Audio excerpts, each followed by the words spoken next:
വാഴ്ചകൾക്കും അധികാരങ്ങൾക്കും കീഴടങ്ങി അനുസരിപ്പാനും സകല സൽപ്രവൃത്തിക്കും ഒരുങ്ങിയിരിപ്പാനും ആരെക്കൊണ്ടും ദൂഷണം പറയാതെയും കലഹിക്കാതെയും ശാന്തന്മാരായി സകല മനുഷ്യരോടും പൂർണ്ണ സൗമ്യത കാണിപ്പാനും അവരെ ഓർമ്മപ്പെടുത്തുക.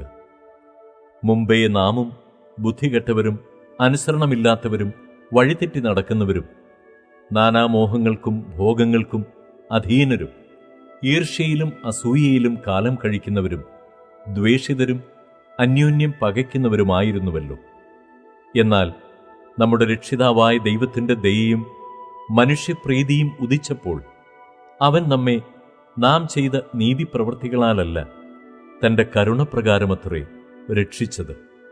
നാം അവൻ്റെ കൃപയാൽ നീതീകരിക്കപ്പെട്ടിട്ട് പ്രത്യാശപ്രകാരം നിത്യജീവന്റെ അവകാശികളായി തീരേണ്ടതിന് പുനർജനന സ്നാനം കൊണ്ടും നമ്മുടെ രക്ഷിതാവായ യേശുക്രിസ്തു മൂലം നമ്മുടെ മേൽ ധാരാളമായി പകർന്ന പരിശുദ്ധാത്മാവിൻ്റെ നവീകരണം കൊണ്ടും തന്നെ.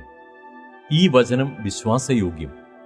ദൈവത്തിൽ വിശ്വസിച്ചവർ സൽപ്രവൃത്തികളിൽ ഉത്സാഹികളായിരിക്കാൻ കരുതേണ്ടതിന് നീ ഇത് ഉറപ്പിച്ചു പറയണമെന്ന് ഞാൻ ഇച്ഛിക്കുന്നു. ഇത് ശുഭവും മനുഷ്യർക്ക് ഉപകാരവുമാകുന്നു.